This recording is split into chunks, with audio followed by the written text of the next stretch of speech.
Olá pessoal, sejam muito bem-vindos à nona e última parte do nosso treinamento em NR35 Trabalho em Altura. Meu nome é Gilson Vieira, sou engenheiro de segurança do trabalho.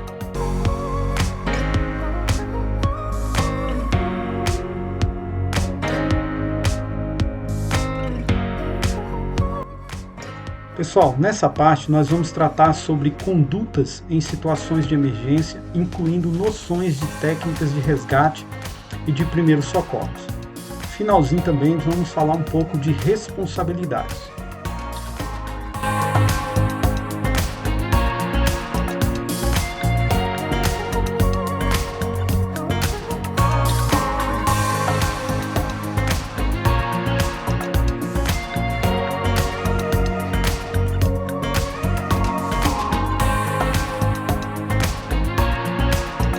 Pessoal, para falar de emergência e salvamento, nós vamos se valer da própria NR35.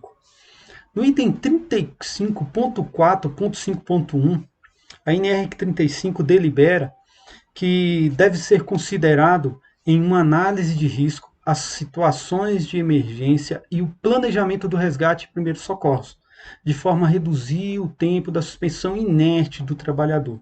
Nós falamos sobre essa condição de um eventual acidente em que o trabalhador fique ali seguro pelo cinto de segurança, mas isso pode trazer aí problemas do ponto de vista de circulação sanguínea e o tempo para que esse trabalhador ele seja resgatado, esse tempo tem que ser pequeno, tem que ser um tempo minimizado.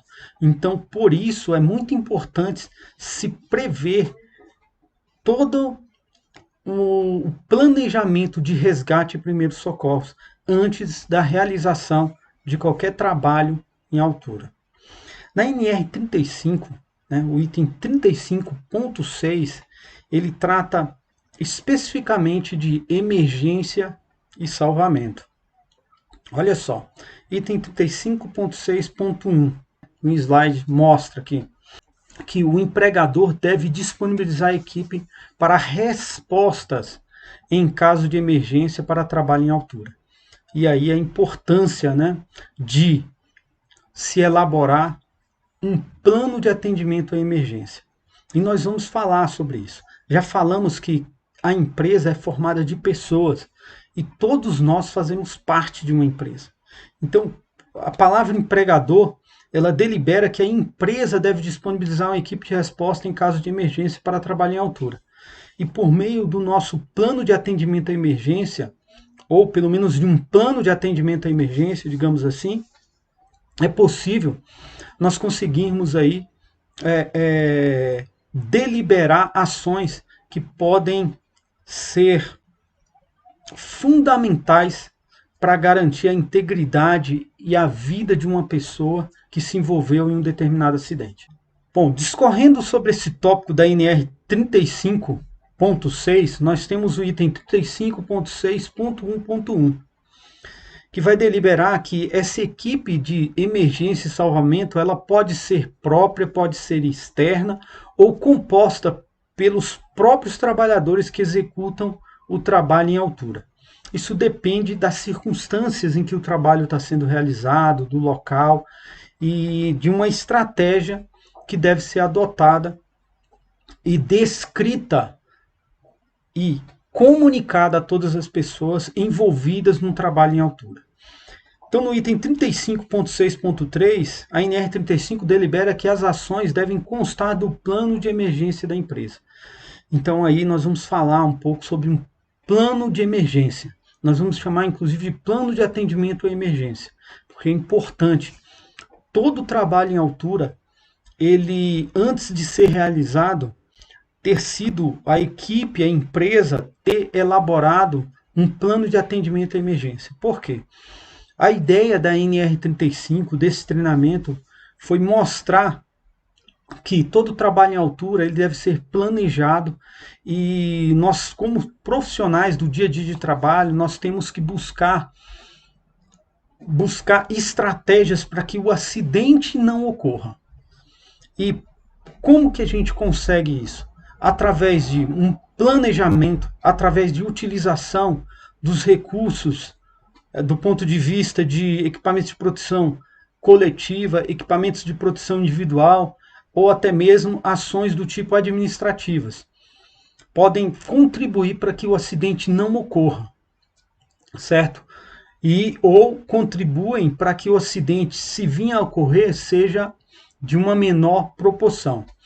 Mas, considerando a possibilidade da ocorrência de um acidente de trabalho, nós temos que ter planejado como que será aí a tratativa emergencial e de salvamento do colaborador que se envolveu em um determinado acidente, certo?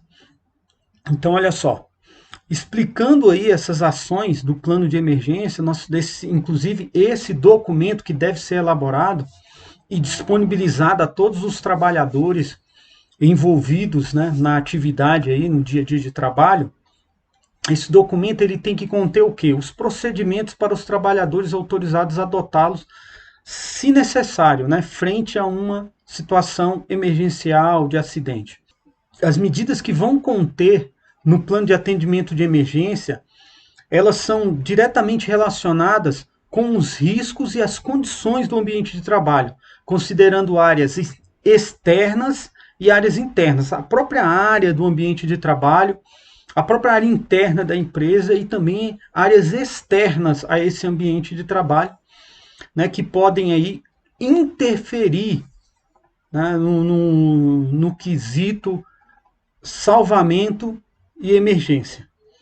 Né? E aí entra, nesse documento, no plano de atendimento de emergência, deve ser considerado, inclusive, interferências de veículos em vias públicas, considerar situações aí de clima, né? Dependendo do clima, das situações meteorológicas, deve ser adotado aí uma estratégia diferente. Isso deve ser considerado no meu plano de atendimento à emergência.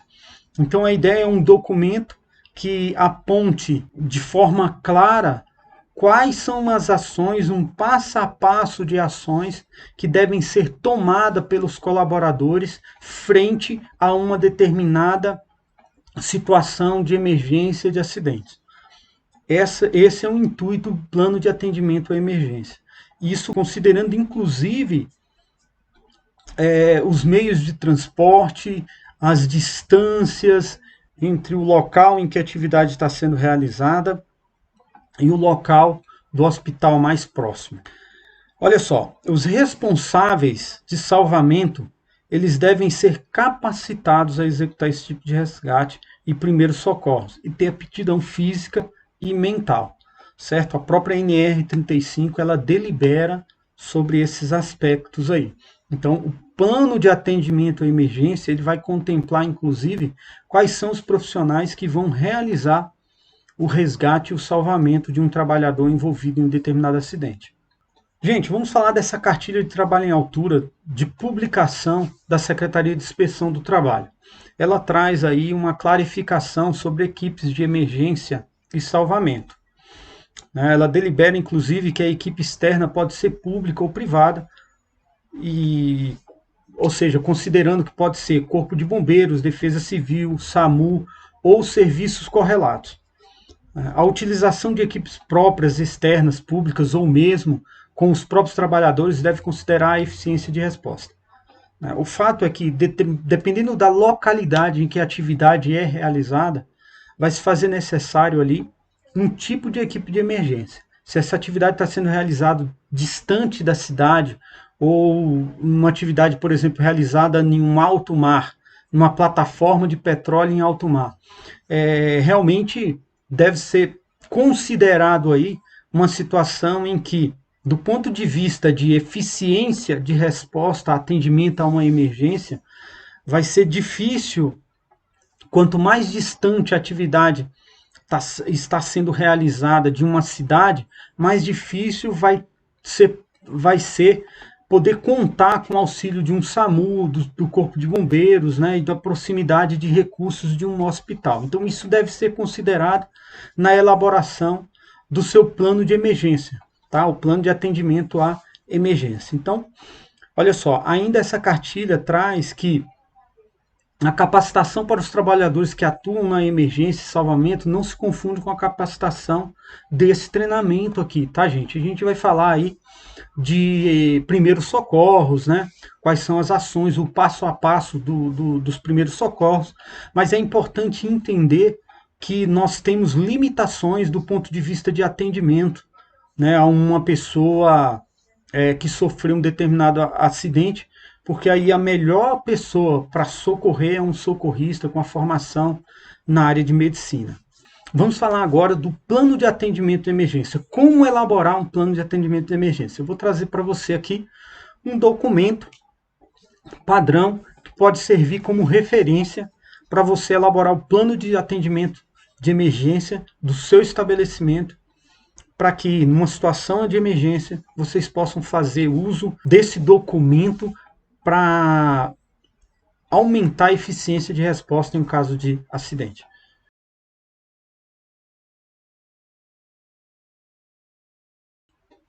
Falando propriamente dito de um documento que nós podemos usar como referência na elaboração do nosso plano de atendimento à emergência para o meu estabelecimento, para a minha frente de serviço, eu vou apresentar aqui para vocês esse documento aqui. Olha só, plano de atendimento de emergência, ok?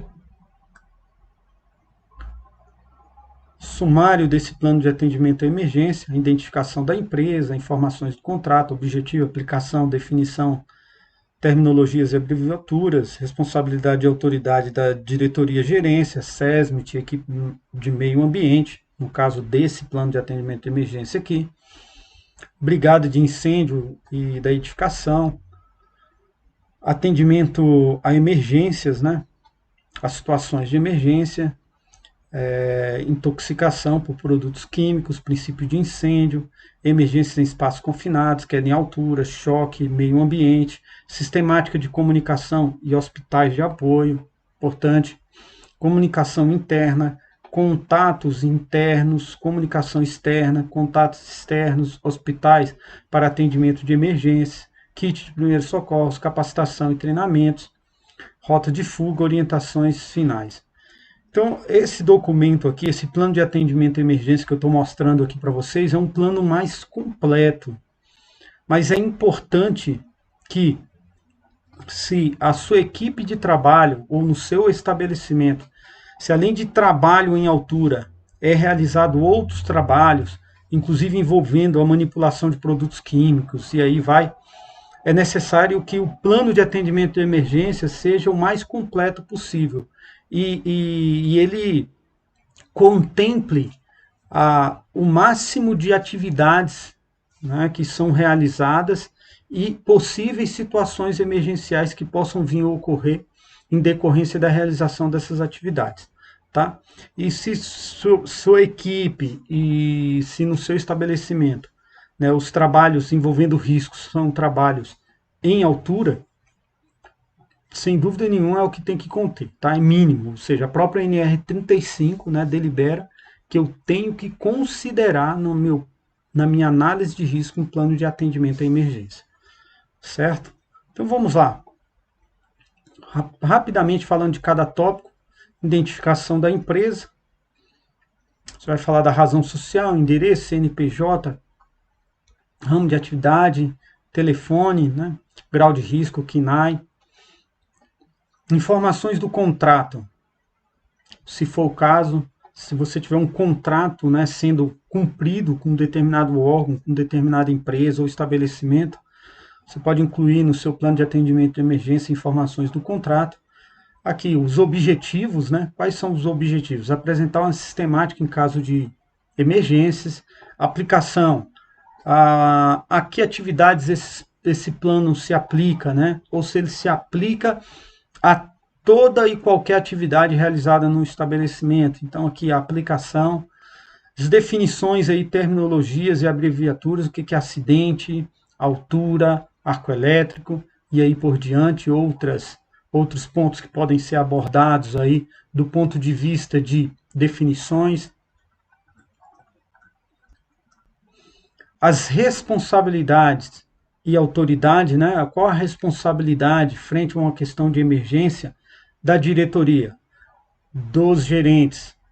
Qual a responsabilidade do SESMIT, Serviço Especializado em Segurança e Medicina do Trabalho? Qual a responsabilidade da equipe de meio ambiente, se for o caso, tendo uma equipe de meio ambiente no seu estabelecimento, na sua empresa?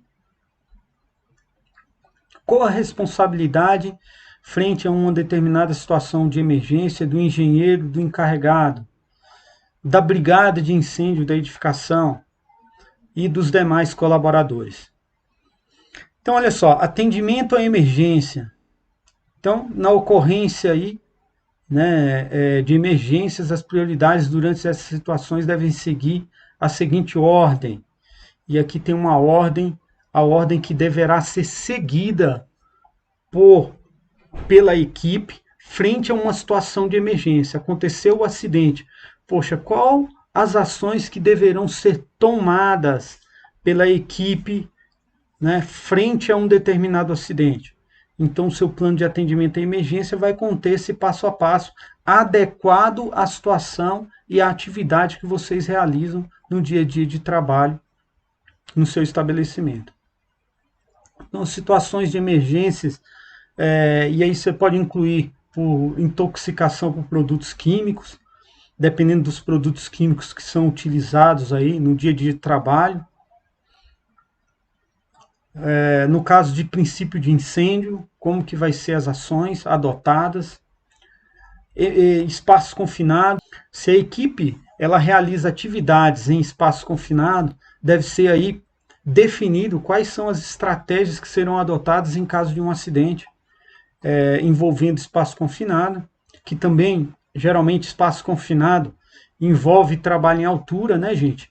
Imagine uma galeria o qual a pessoa tem que descer numa diferença de nível superior a 2 metros. Então, ali já se caracteriza, além de um trabalho em espaço confinado, dependendo das circunstâncias da avaliação, considerando que já seja um espaço confinado, além de ser uma atividade em espaço confinado, ainda se caracteriza a atividade em altura se a pessoa precisar descer numa diferença de nível superior a 2 metros. E aí vem queda em altura, né? Quais são as ações adotadas em caso de uma queda em diferença de nível, uma queda em altura? Atuação de acidente envolvendo queda em altura, choque elétrico, atuação aí envolvendo choque elétrico, meio ambiente, se for o caso, né? O kit de emergência disponível, algumas instruções de como utilizar esse kit de emergência, sistemática de comunicação. Quem vai realizar a comunicação? Como vai realizar? Onde vai realizar? Quando vai realizar? Né? Muito importante isso aqui. Olha só, contatos internos, os contatos externos da equipe de emergência e aqui os endereços aí, ó, dos hospitais mais próximos frente a determinadas situações que podem vir a ocorrer frente a um acidente de trabalho ou diante de dependendo do acidente ocorrido, para qual hospital vai ser direcionado essa vítima, qual hospital vai ser acionado. Kit dos primeiros socorros, capacitação e treinamento, rota de fuga, se for o caso, orientações finais aí, referentes às questões de atendimento à emergência. Certo, gente? Esse é um plano de atendimento à emergência e em concordância com a NR 35, né, todo estabelecimento deve ter um plano de atendimento à emergência quando se fala em trabalho em altura.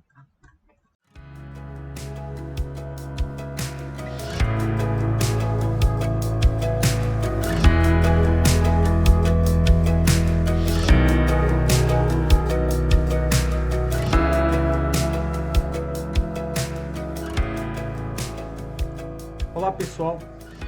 Vamos agora falar de primeiros socorros. Estudamos, ao longo desse treinamento, estratégias para evitar que o acidente venha a ocorrer. Mas, diante de uma situação em que aconteça um acidente de trabalho, nós, trabalhadores, temos que saber como lidar com essas situações. E aí, ao longo dessa parte do treinamento, nós vamos estar aprendendo estratégias para lidar agora com situações em que ocorreu ali um determinado acidente de trabalho. Vamos lá. Olha só, objetivo de primeiros socorros. Quais são os objetivos aí? Gente, primeiro, preservar a vida de uma pessoa. Esse é o primeiro objetivo de prestar primeiros socorros. Segundo, que nós poderíamos pontuar ao lado aqui, evitar que o problema se torne ainda mais grave. Então, frente a uma situação de acidente, a pessoa, o trabalhador envolvido naquele acidente, ele precisa de um atendimento, dependendo das circunstâncias do acidente, ele precisa de um atendimento muito rápido para que aquela lesão em decorrência do acidente ela não se torne ainda mais grave. Sem contar também a condição do trabalhador ali estar utilizando de um cinto de segurança e cair numa diferença de nível, ficar ali pendurado, preso pelo próprio cinto de segurança. Exige aí ações rápidas, né, para que esse trabalhador ele seja resgatado. Então, primeiros socorros tem a ver com isso, desse primeiro atendimento, né? Objetivo aí, preservar a vida, evitar que o problema se torne mais grave, buscar a recuperação rápida ali daquela pessoa envolvida num acidente de trabalho, certo? Então vamos falar de um passo a passo para como lidar com essas situações de acidentes. Olha só, o primeiro passo é ter calma, né? É necessário que o socorrista, aqueles trabalhadores ou aquele trabalhador que vai ajudar o colega na intenção de um primeiro socorro, ele tem que ter calma e firmeza para usar os conhecimentos básicos de primeiros socorros, respeitando sempre as limitações, né? Nós não somos médicos e, portanto, vamos ter limitações para atuar em primeiros socorros, ok? Podemos ajudar bastante, mas temos limitações de conhecimento, não é a nossa formação a área de medicina, então, por isso, nossa tarefa ali é, como primeiro socorro, é seguir um procedimento de modo a buscar, né, exatamente ajuda, né, e que se tenha aí um atendimento o quanto antes, né, daquela vítima ali de acidente do trabalho, certo? Então, olha só, mas isso é importante a gente seguir alguns passos, né? Falamos anteriormente sobre o plano de atendimento à emergência.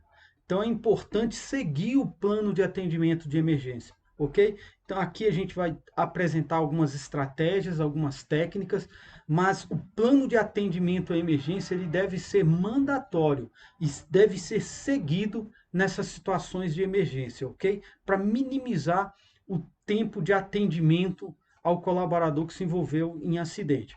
Mas olha só, o primeiro passo é ter calma, tá? Firmeza para usar os conhecimentos básicos em primeiros socorros. Beleza? Olha só, o segundo passo é observar o local do acidente para verificar a possibilidade de aproximação da vítima e também nessa ação não se tornar uma segunda vítima de um acidente, né? Dependendo das circunstâncias daquele acidente, próximo à vítima pode ser um local perigoso. E aí o socorrista, ao tentar ajudar a pessoa, ele pode se tornar a segunda vítima. Então é muito importante haver aí uma análise do local, uma observação do local, para se dizer se é seguro chegar até a vítima que está acidentada, certo?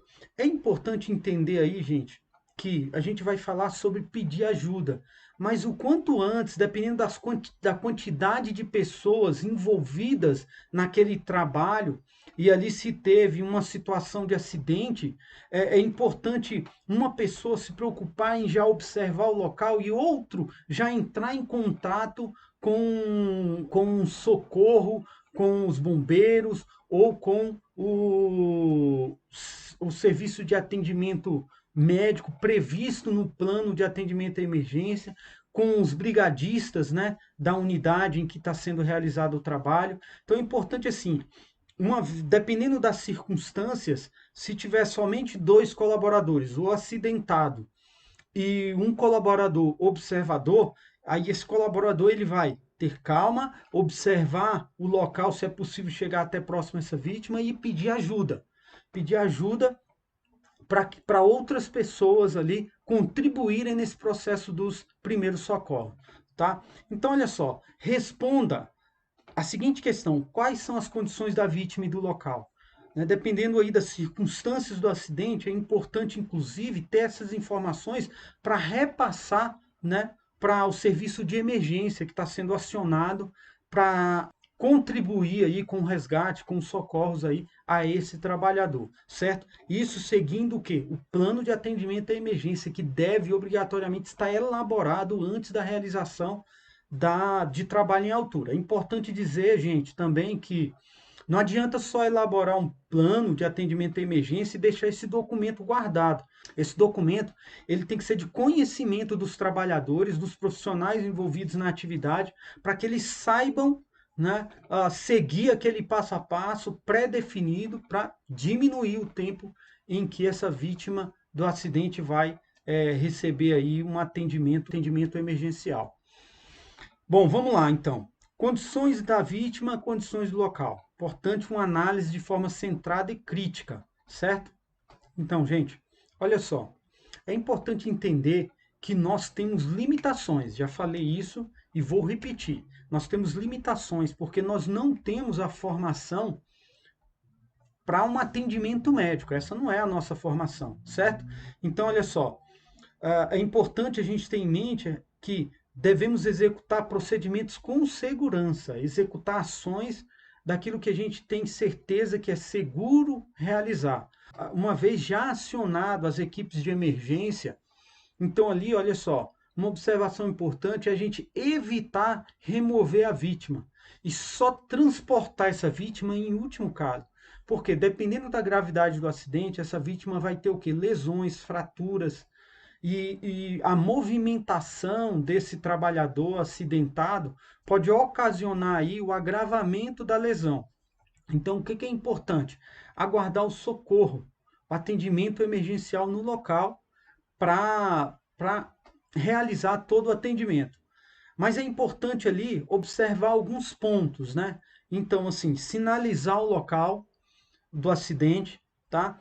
E mediante uma avaliação, caso seja necessário, olha só, se essa vítima do acidente ela tiver exposta a uma fonte de eletricidade, ali é necessário realmente que haja uma ação imediata da nossa parte, da minha, da sua parte, se tivermos ali para realizar um primeiro socorro. Então, olha só, como fazer isso? Eu preciso desligar essa fonte de alimentação para que esse colaborador ele não fique exposto à proximidade de uma fonte elétrica ou exposto até a um choque elétrico, ou afastar essa vítima do acidente dessa situação de fonte de eletricidade, ok?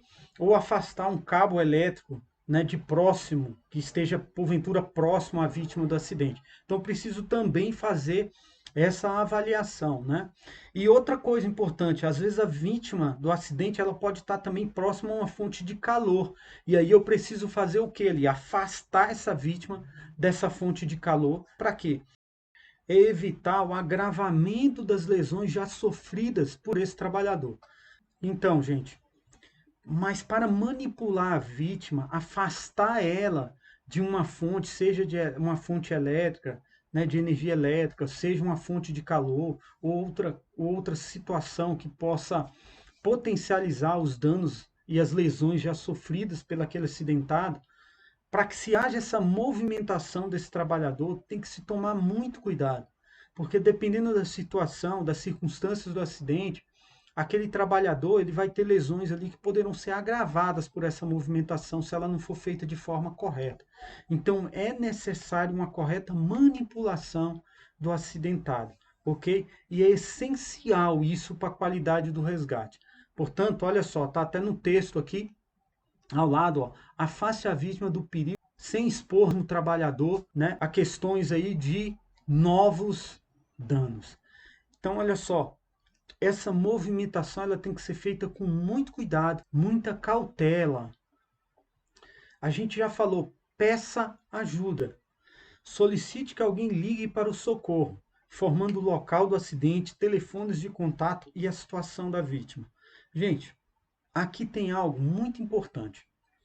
Quando você entrar em contato com serviços de emergência do seu estabelecimento ou serviços de emergência disponibilizados pelo próprio governo, é importante ali entender que eles se colocam à disposição para dar orientações de como proceder.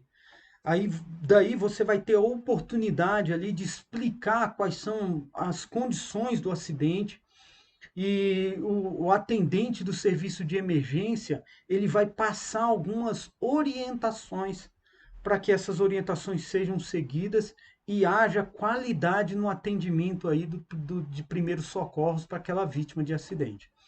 Então, uma das estratégias, se possível, é você ligar, né, ou uma outra pessoa ligar para o serviço de emergência e ali colocar o telefone em viva voz e começar a trocar informações do ponto de vista da situação do acidentado e ações que possam vir a ser tomadas pelo socorrista ou pela pessoa que está prestando os primeiros socorros, pode ser eu ou você ali envolvido no dia a dia de trabalho e que se depara com uma situação de acidente de trabalho, tá? Então, olha só, caso necessário, solicite orientações de como proceder ao serviço de emergência a qual você está entrando em contato.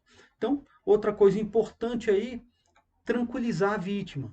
Tranquilize a vítima, se ela estiver ali consciente, você vai tranquilizar, já passando as informações de que já está sendo tomado todas as medidas, que ela pode ficar calma, tranquila, esperando ali o serviço de emergência, ali, os socorristas chegarem para fazer as atuações relacionadas ao socorro e transporte da vítima até um hospital, se for o caso, certo? Então falamos também de sinalizar, isolar a área, né? Tomar cuidado aí com atitudes incorretas ou precipitadas, isso pode agravar a situação. Isso é muito importante, tá, gente?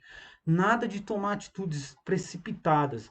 É importante ter muita calma, por isso conhecer o plano de atendimento de emergência para ligar para as pessoas certas, comunicar as pessoas certas, fazer ali toda a isolação e a sinalização da área do acidente para que também não haja aglomeração de pessoas que possam atrapalhar o processo de atendimento e realização dos primeiros socorros, tá? Então, olha só, um outro ponto importante aí é agora monitorar os sinais vitais até a chegada do socorro, né? Então ali o acidentado ele precisa ter ali os sinais vitais monitorados. E como que eu e você vai fazer isso? Olha só, claro, essa orientação de monitoramento dos sinais vitais, ela já pode ser realizada com orientação do serviço de socorro que foi acionado, tá? Então ali com o telefone em viva voz, você pode ali estar trocando informações com o atendente, eles são pessoas preparadas para aquele tipo de circunstâncias, né? Preparadas para receber esse tipo de chamada e aí, portanto, pessoas capacitadas a passar informações do ponto de vista aí de primeiros socorros. Então, olha só, monitorando os sinais vitais, você começa a monitorar ali a questão da respiração de uma vítima, certo? Envolvida num acidente. Então, o ar que sai pelos pulmões dele. Como que está isso? Você consegue, por exemplo, escutar próximo ali da face da pessoa a respiração? Você consegue observar ali, ó, a movimentação do tórax? Então, você consegue ver se essa vítima está ali respirando, movimentando, o peitoral movimentando, né? A frequência aí de respiração geralmente é 12 a 20 respirações aí por minuto. Então, pessoal, outro sinal vital é a pulsação, que ela pode ser vista aonde? Na carótida, aqui na artéria do pescoço, certo? Utilizando aí os dois dedos, o médio e o indicador, para pressioná-la, né? E aí sentir a pulsação aí daquela vítima de um acidente, né? A pulsação normal é entre 70 e 180 batimentos por minuto. E aqui uma imagem das principais artérias aí, né? Temos aqui ao lado aqui uma imagem aqui das principais artérias, mas é importante, você pode ver a pulsação aqui, ou no braço também, né? Você vê a pulsação aqui no braço da pessoa.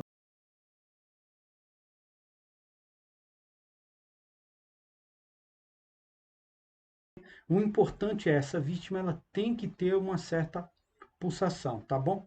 Uma outra coisa, uma outra ação a ser tomada ali é você chamar o acidentado algumas vezes, observando se o peito da vítima se eleva, aí, se existe aí os movimentos de respiração. Então, ele chamar a vítima, né? Senhor, senhor, senhor, tudo bem, senhor?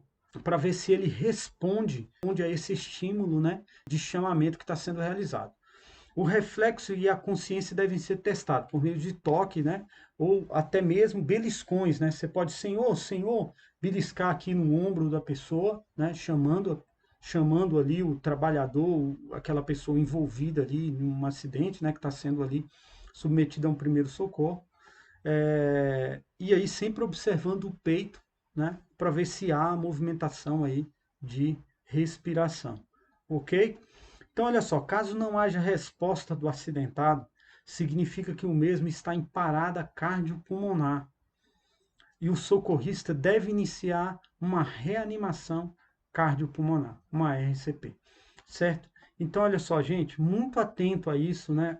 É importante entender que os serviços de emergência, eles podem nos orientar numa situação em que eu preciso avaliar os sinais vitais de uma pessoa envolvida em um acidente. Então, obviamente, ali dependendo das circunstâncias do acidente, da gravidade desse acidente, isso tem que ser informado aos socorristas, né, aos serviços de emergência, e ali eles vão nos orientar a tomar algumas ações específicas voltadas a esse primeiro socorro. Falamos de um passo a passo que deve ser seguido aí, um passo a passo básico que deve ser seguido, né, para uma questão aí de avaliação do ambiente, do acidentado e algumas ações que devem ser tomadas aí antes da chegada do serviço de socorro que foi acionado.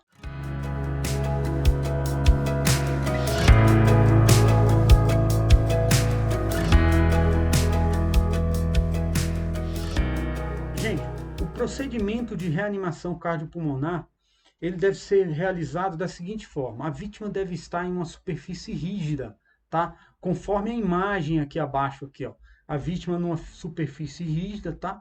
Posicionar-se de joelhos ao lado do tronco da vítima. Olha só, nós temos também essa imagem aqui ao lado. Então, o socorrista, né, que vai ali ajudar, que está ali prestando o primeiro socorro a um colega de trabalho, a uma vítima de acidente de trabalho, é importante que ele, se ele perceber, né, ou se ele, digamos assim, for acionado a realizar, né, por meio dos sinais vitais, ele chegou à conclusão de orientações aí do próprio serviço de emergência, chegou à conclusão da realização aí de uma reanimação cardiopulmonar. Então é necessário ele se posicionar de joelhos ao lado da vítima, conforme essa figura aqui embaixo, certo? Verificar se não há obstruções das vias aéreas, tá? A vítima ali, ó, você pode ali abrir aqui, né, a roupa da vítima, tá? O ideal ali é abrir, né, a roupa da vítima, se possível, tá? Ok? Colocar uma mão em cima da outra, entrelaçando os dedos e apoiando entre os mamilos da vítima. Olha só, gente, o que deve ser feito? Ó, os dedos devem ser, a mão tá aqui, ó, coloca a mão em frente à câmera, deve ser entrelaçado os dedos, tá? Observar aqui que o cotovelo deve estar reto, a posição deve ser essa aqui embaixo, de joelhos. Perceba que na imagem aqui, o cotovelo do socorrista está o quê? Reto, tá? Ele está reto e ele vai usar o peso do próprio corpo para fazer aqui, ó, a massagem, né? A reanimação cardiopulmonar, ok? Olha só, o preço, a quantidade de vezes que o peito da vítima deve ser pressionado deve variar aí entre 100 a 120 vezes por minuto, né? Esse movimento aqui, ó. E o rebaixamento do tórax, ele deve ser na ordem, conforme a figura que está aqui embaixo, ó, 5 centímetros aproximadamente, tá? 5 centímetros aqui. É importante, após o primeiro, o impulso, né? Dado o impulso, é importante esperar retornar para dar o segundo impulso, né? Retornar essa distância aí de 5 centímetros referente ao impulso aqui de realização da reanimação cardiopulmonar, tá? Braços esticados, tá aqui, figura do lado aqui, ó, as instruções do lado, né? Mostrando aqui, ó, que pressionar de 100 a 120 vezes por minuto, para baixo, 5 centímetros, com os braços entrelaçados e com o peso do próprio corpo, tá? Até a vítima voltar a respirar, ou até a chegada do socorro especializado. Se for necessário transportar a vítima, o procedimento não pode ser interrompido até o atendimento médico, certo? Gente, ainda falando sobre essa reanimação cardiopulmonar e revisando um passo a passo simples, olha só, colocar a mão nessa região aqui, ó. A imagem, essa imagem aqui, ó, ela mostra exatamente a região que você tem que colocar ali a sua mão, tá? A palma aqui da sua mão, entrelaçar os dedos, né? Para fazer a reanimação cardiopulmonar. Ó, coloque a mão no centro do tórax, como na figura. É o que está mostrando aqui a figura do lado. Mantenha os braços esticados, ombros sobre as mãos e os dedos aqui cruzados aqui, né? Entrelaçados. Comprima profundo e rápido, né? Aquela em torno de 100 a 120 pulsações por minuto, ok? Não esqueça, antes de iniciar as manobras, de chamar ajuda. Isso aí é muito importante, gente, chamar uma ajuda do serviço de emergência, ok? O que não deve ser feito num processo de reanimação cardiopulmonar? Não fazer compressões com a vítima sob aí, colchões ou almofadas, tá? Compressões devem ser feitas somente em lugares rígidos. A gente falou isso no início. Não faça compressões sem o corpo da vítima estar alinhado, devidamente alinhado. Não demore mais que 10 segundos para retornar as compressões no tórax da vítima após qualquer outro procedimento, tá? Não faça compressões rápidas ou lentas demais, ok? Vamos observar um vídeo sobre esse assunto?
Uma das lesões aí decorrentes de acidente de trabalho, nós podemos pontuar escoriações, né? Partes do corpo aí, joelho, cotovelo, palma das mãos, em contato com a aspereza do chão, sofrer aí alguns arranhões. Mais ou menos como o da imagem aí.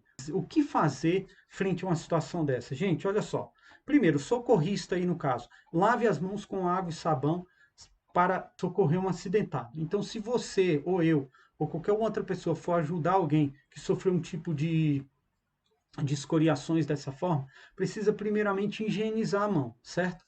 Depois, olha só, lavar a região afetada com água e sabão e deixar cair bastante água sobre o ferimento, certo? Para quê? Para evitar qualquer tipo de infecção, ok? Proteger o local com uma compressa, com gaze ou curativo, pronto. Dependendo da gravidade do ferimento, o sistema de emergência deve ser, então, aí acionado, tá bom? Gente, sempre lembrando que o plano de atendimento de emergência ele deve ser seguido, tá? Que aí ele vai considerar os recursos disponíveis aí no seu estabelecimento. Hemorragias. Gente, como lidar com hemorragias? Hemorragias é a perda de sangue por rompimento aí de veias, artérias, né, provocada por cortes, tá? Então, olha só, o sangue pode sair com fluxo contínuo não muito intenso, sangramento venoso, ou pode esguichar em ondas que correspondem aos batimentos cardíacos, caracterizando um sangramento arterial, ou seja, à medida que há o batimento cardíaco, o sangue esguicha, né? Então é muito importante nesse momento o socorrista ter o quê? Muita calma e saber lidar com a situação. O que ele deve fazer? Como agir? Olha só, ele deve fazer uma compressa em cima do ferimento. Ele deve comprimir o ferimento com um pano, algo desse tipo, um gases, né? E elevar o membro para que o fluxo, né, sanguíneo diminua. Uma outra estratégia é elevar o membro aqui, né, objetivando aí que o fluxo sanguíneo diminua naquela região para estancar aí o sangramento. É muito importante atuar no sentido de estancar, né, evitar aí o sangramento. Gente, num acidente relacionado à amputação, aqui uma situação muito grave, né? Uma situação aí até difícil de lidar. Mas olha só, se nós formos se envolver em um primeiro socorro, né? Precisamos saber lidar com isso e lidar de forma muito calma, muito serena, né? Pedir ajuda, seguir o protocolo aí de atendimento de emergência, mas há uma estratégia que pode ser adotada por você é o seguinte: a hemorragia deve ser estancada o mais rápido possível. Essa é a atuação que deve ser realizada, né? E aplicando, inclusive, caso faça necessário aí, a técnica do torniquete, tá? Como fazer isso? A imagem aqui embaixo, ela dá uma ideia bem clara disso aí, tá? Olha só, utilize o torniquete para conter hemorragias em membros sempre que a compressão direta não puder ser realizada ou não for efetiva, né? Ou seja, ali o sangramento ele não é possível ser tampado, né? Numa circunstâncias dessa aqui, então você ali aplica o torniquete, né? O torniquete deve ser aplicado no membro afetado cerca de 5 a 7 centímetros em posição proximal à lesão, tá? Olha só, o torniquete aqui ele não está sendo aplicado, se você olhar aqui embaixo, ele não é aplicado em cima da articulação, né? Ele é aplicado um pouco antes da articulação aqui para ter aí uma eficácia, né? No quesito estancar aí o sangramento, ok? Então, olha só, não aplique sobre articulações o torniquete. Então, essa imagem aí é a imagem do torniquete e numa situação de amputação, uma estratégia a ser adotada é essa aí, aplicação de torniquete. Importante compartilhar isso com o serviço de médico, né, com o serviço de emergência acionado, para o serviço orientar, né, numa estratégia diferente ou apoiá-lo na estratégia de utilização do torniquete. Mas, em regras gerais, o passo a passo de aplicação do torniquete seria dessa forma aqui, tá? Como pontuado. Ferimentos por objetos encravados no corpo da pessoa. Como lidar com essa situação? Em princípio, ele não deve ser retirado, gente. Um objeto encravado, ele não deve ser retirado. Por quê? A retirada desse objeto pode provocar hemorragias graves, lesões de nervos, músculos próximo à região afetada. Então, a estratégia aí é estabilizar esse objeto na vítima até a chegada aí da equipe de socorro, da equipe de emergência, ok? Então, olha só, deixar o objeto no lugar, fazer um curativo volumoso, né, para estabilizar o objeto, como mostrado aí nas figuras, tá? Aqui embaixo. Encaminhar imediatamente a vítima a um serviço de emergência, certo, gente? Ela vai precisar de um especialista, né, para tratar esse assunto e definir qual a melhor estratégia para tirar esse objeto, retirar o objeto cravado. Quando o objeto for muito longo, até poderá ser cortado, né? Essa é uma outra estratégia. Dependendo do objeto, é muito longo. Se for possível estabilizar o objeto na vítima, deixar ele imóvel na vítima, ele pode ser aí cortado para viabilizar o transporte dessa vítima ao serviço médico hospitalar. Com isso, a gente finaliza essa parte aqui de primeiros socorros, tá? Referentes a esse treinamento aqui em NR35. E agora vamos para responsabilidades.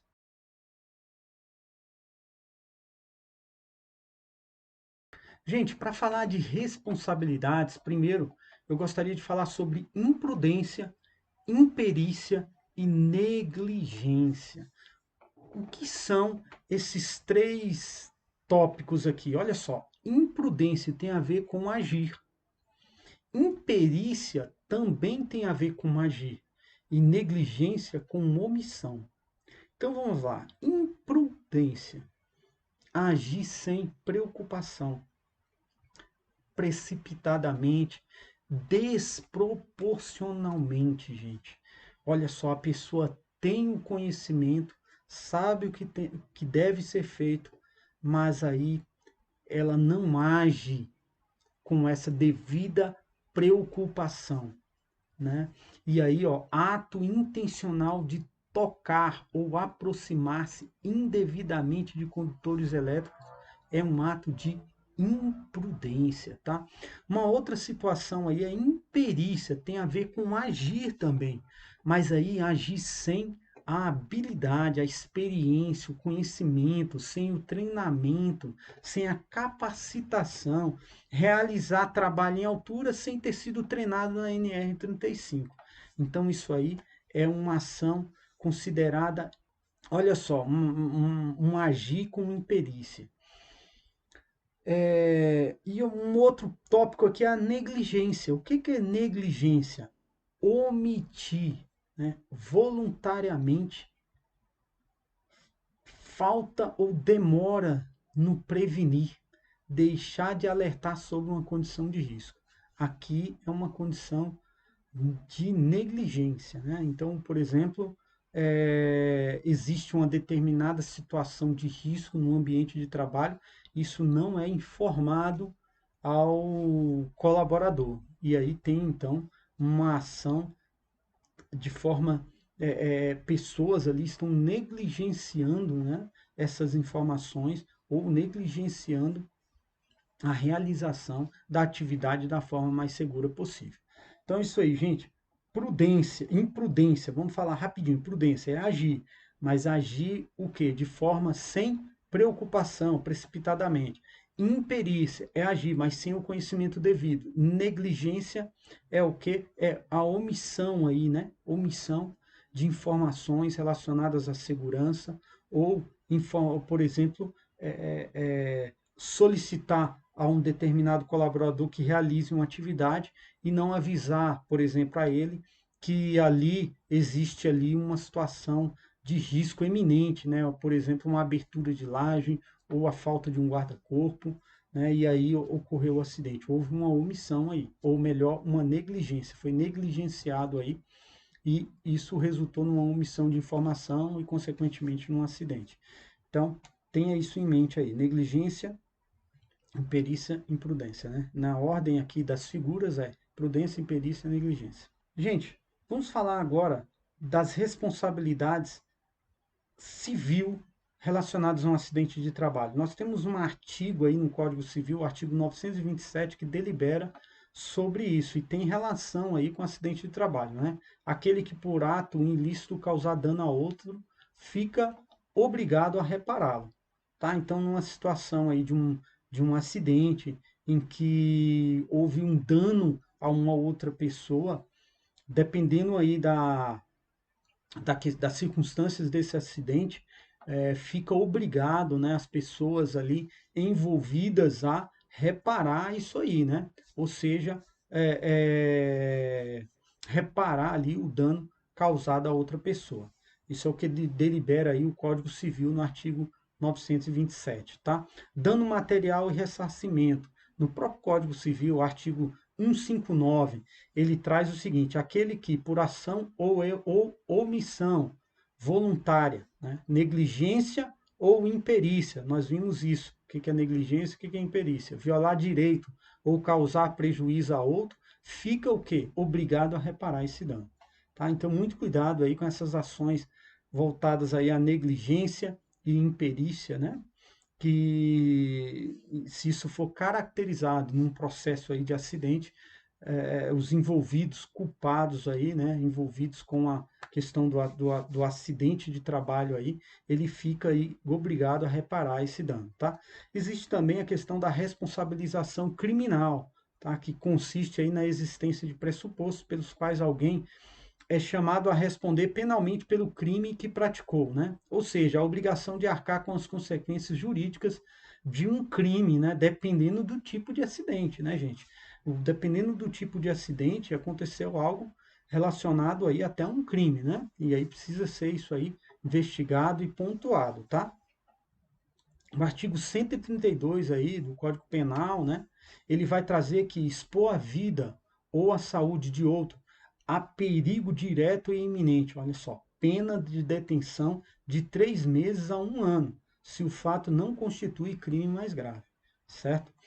Parágrafo único ali, ó, a pena é aumentada de 1/6 a 1/3 se a exposição da vida ou da saúde de outro a perigo decorrer de transporte de pessoas para a prestação de serviços em estabelecimentos de qualquer natureza, em desacordo com as normas legais.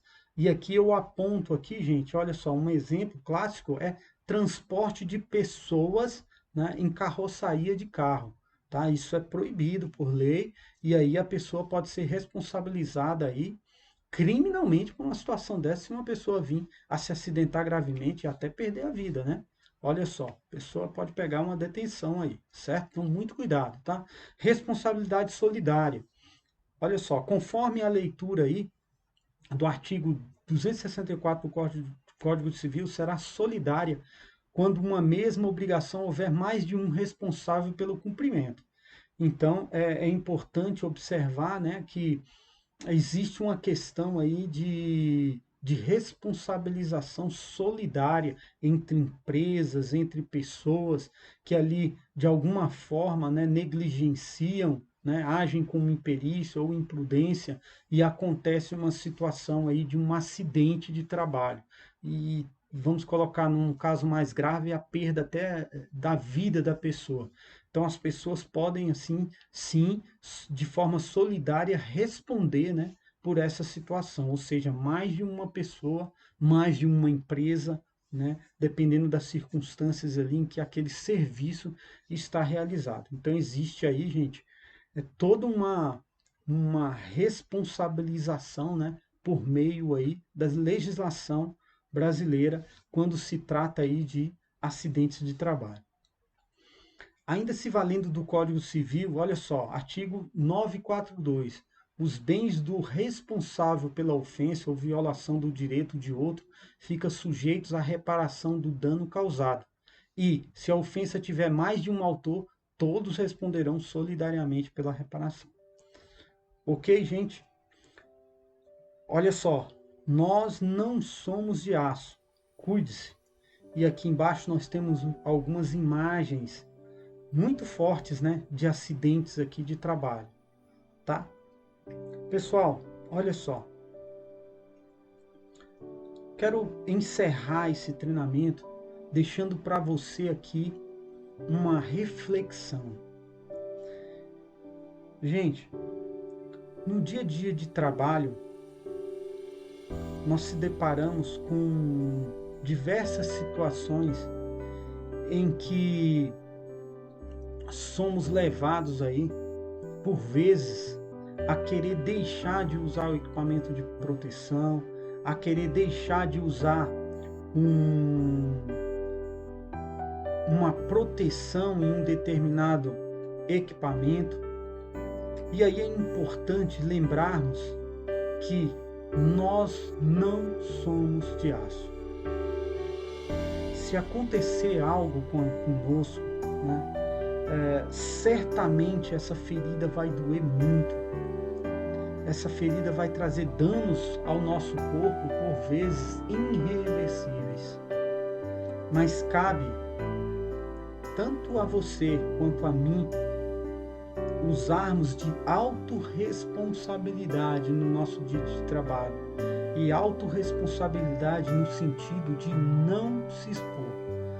Então, portanto, amigo, quando você vê uma pessoa que não está usando o equipamento de proteção ou que está montando um equipamento, por exemplo, um andaime, sem a utilização de guarda-corpo, ou que está subindo uma escada sem fazer a amarração devida, sem buscar aí a utilização de uma linha de vida, todas as vezes que você observar isso, tenha certeza que essa pessoa ela está mostrando para você que ela não serve para ser exemplo para você.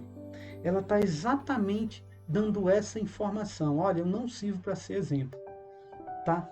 Então, olha só, cabe você, por intermédio daquilo que você controla, daquilo que você influencia, que são os seus sentimentos, as suas atitudes, as suas ações, o seu comportamento, agir de forma segura, usando os equipamentos de proteção individual, os EPIs, usando os equipamentos de proteção coletiva, usando uma escada devidamente amarrada, usando sempre o que possível o cinto de segurança conectado a uma linha de vida.